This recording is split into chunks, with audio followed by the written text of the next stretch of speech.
Hi everyone, thank you so much for joining me. Today we're talking about dining at Walt Disney World. It is my favorite topic. I'm so excited to talk about it with you and talk about some of the basics that you need to know before you start looking into your dining options. I'm Christina.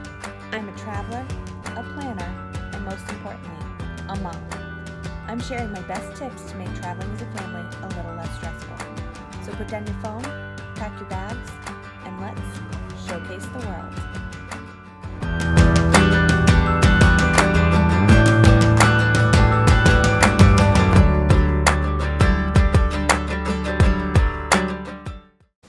So like I said in the intro, we're talking about dining today. It's important to know that we are by all means not going to cover everything. There are people who make their living blogging about dining at Walt Disney World, and they have 3 YouTube videos a week. They have blog posts that come out and they don't cover everything. So this video is just going to be super high level. It's about the absolute basics that you need to know before you start looking at your options at Walt Disney World. So what Disney does is they classify their restaurants, and this is super important because Disney is the size of Manhattan. It's 40 square miles. It's bigger than Manhattan. It's the size of San Francisco. It has quite a lot of restaurants as well. I'm not going to say it has as many as New York or San Francisco, but it does have as many restaurants as a small city. So it's important to understand the difference between the different kinds of restaurants. So you have your food courts. Your food courts are considered a quick service. We'll talk about quick service in a second, but you have food courts, which you'll find at the value resorts. You'll also find some of them in the park. Those are where you're going to go to a different section based on what kind of food it has. And you're going to go up, you're going to get your food, and then you're going to meet with your family who maybe got their food from someplace else, and you're going to check out. The other option is quick service, which is more, you're going to go up, you're going to place your order, you're going to wait for your order, and then sit down. So you kind of have those two different, within the quick service bucket, you have those two different ways of quick service. You have the food court or the quick service. They also have fast casual, which they, or quick casual or fast casual. It's a new delineation for them, but that's where you are going to order your meal at a counter, but someone's going to bring it to you. So it has that little bit of a table service to it because they're bringing your food to you, but a server's not taking your order. So that's the quick service. You also have carts and kiosks throughout the park. Those aren't considered quick service, and those are just where you're going to be able to get water or snacks, or sometimes they'll have some items at those kiosks that are not necessarily a quick service meal if you're on the dining plan. I'm going to talk about the dining plan a little bit here, just in terms of comparing how things are classified, but I'm going to do a whole video on the dining plan, the 3 different dining plans, who should get the dining plan, whether I think it's a good value. There's like 3 videos right there. But you have your carts and kiosks, and you have some more permanent locations as well that are more considered snack stands. Sleepy Hollow comes to mind. It's in the Magic Kingdom. It has some items that aren't considered snacks or snack credits on the dining plan, but it's not a full meal either. You're not going to be able to use your quick service credit for that.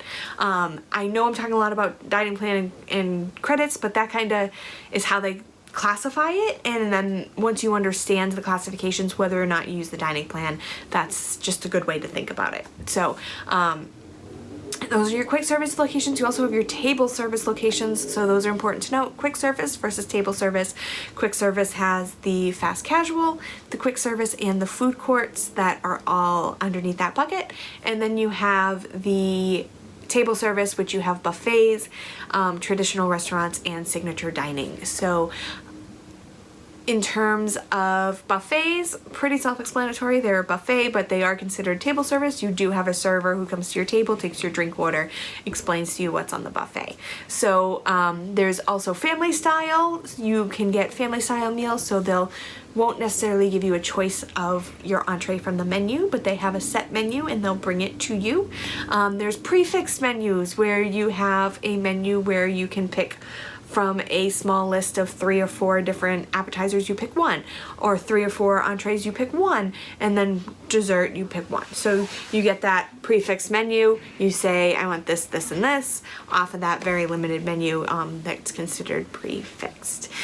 Then you have traditional table service locations where you are seated by a hostess. The server comes over, takes your order, brings you your food, you pick it off the menu, you pick whatever you want, and that's it. Right? And then there's signature dining. Signature dining is important to classify because if you are on the dining plan, it requires 2 dining credits. Signature dining is basically fine dining. That's it. Really easy. It is the more expensive restaurants. It's going to be the steakhouses. It's going to be the seafood places. It's going to be the more elevated experiences with the better cuts of beef and the more elaborate flavor profiles. So a signature dining is just going to be a little bit more expensive. You're going to be looking at entrees in the $20 to $40 range usually. There's obviously some that are more and some that are less, but that's kind of the range you're usually in for those signature dining entrees. Some of the signature dining restaurants are my favorites, so and they're totally kid friendly as well, with the few exceptions. Victoria and Albert is 18 plus.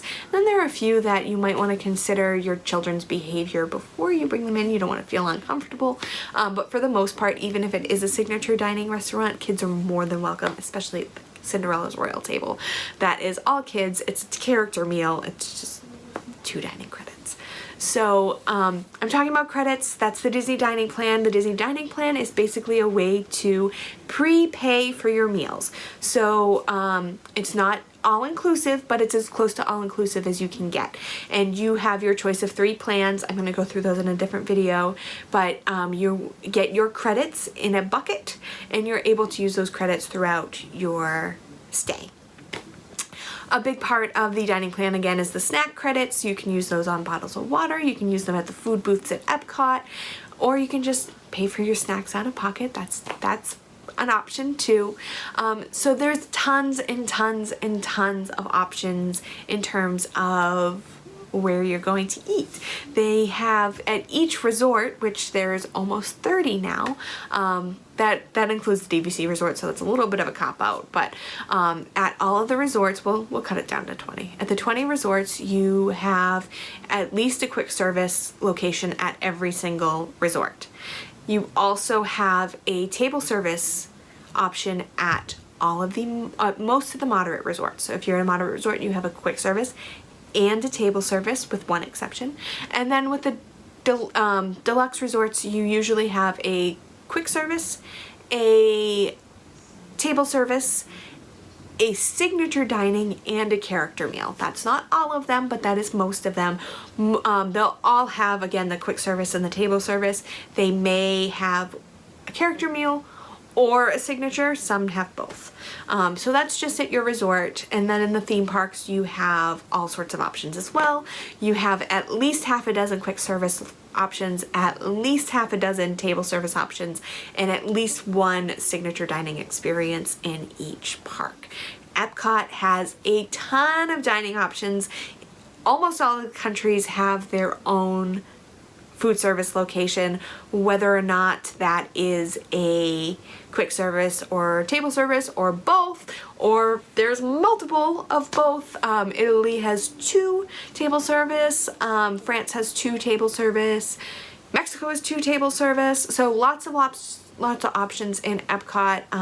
I love to get a park hopper, spend the morning in a park, and then go to dinner in Epcot, because there's just so many options there of all different types of cuisines. You're going to find all different types of cuisines throughout the entire Walt Disney World area. Then you also have Disney Springs. Disney Springs is a shopping and dining district, so it's basically an outdoor mall on steroids.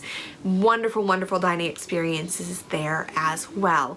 So the biggest thing when it comes to dining is choosing where to go. It's very difficult. It's very important to not just go to a dining location because your hairdresser or your cousin's brother, or your cousin's brother would be your cousin, but you get what I'm saying, or your Facebook Moms group said that you had to go there. It's important to understand what your family is going to enjoy and pick your restaurants that way. It's also fun to try new things as well, especially if you're on the dining plan, you know it's already prepaid for. You don't have to worry about the cost of trying something new. But definitely try new things, but also understand what your family is going to enjoy. Do you not like sitting at communal tables? Because there's certain restaurants you're not gonna like. Do you like to eat leisurely? Then there's other restaurants you're not gonna like. It's important to work with somebody who knows those things and can help you work through those. So with that being said, I also think it's the most fun part to pick your dining locations. I love planning out where I'm going to eat on my Disney vacation. I go at least 4 times a year and I still have not been to every single dining location. That's how many that there are. It's crazy. So I do try to try something new. One of the rules I have when I travel is I have to try a new food item at every day that I'm there. So whether that's a new restaurant or it's a new snack or it's a new dish, I'm always trying to try something new every day of my trip. The other rule I have is that I have to have a Dole Whip every day. A Dole Whip is a vegan, so dairy-free, it's gluten-free, little, basically soft serve ice cream with, again, being dairy-free, pineapple flavored. It's delicious, it's my favorite. You can get them all sorts of ways throughout all of the parks, so that's also my rule, is I have to have a Dole Whip every day. An important thing to note is that advanced dining reservations for those table service restaurants and a few quick service locations, very few, less than 5 quick service locations, take reservations. So all of the table service and a few of the quick service take advanced dining reservations. That advanced dining window opens 180 days before you check in. It is very important, if you want to go to some of the more popular locations, that you are booking your dining when that dining window opens. So if you're not sure if you're going to take a Disney vacation, I think it's great to book it. Book your dining reservations. Everything is fully refundable up until 30 days before your trip. So if you end up not taking your trip, you just cancel everything. There is a cancellation fee. So if you make a dining reservation and you don't show up for it, you are charged $10 per person. Obviously, things come up. If you call Disney day of and you've had an emergency or something happened, they're more than happy to accommodate you. It's just to keep people from making multiple reservations and then just not showing up. So you can make those dining reservations 180 days in advance. I highly recommend that you do so for the best availability, especially at the popular dining locations.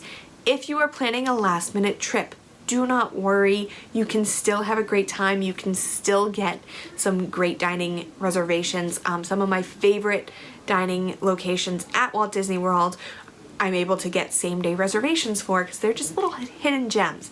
So do not worry if you're not doing it in advance, but if it is your once-in-a-lifetime trip, or you really need to eat at Ohana or Cinderella's Royal Table, or whatever it may be, you need to book those very far in advance, or you're going to be eating very late at night or calling every day to see if there's any cancellations, then you can get into your dining.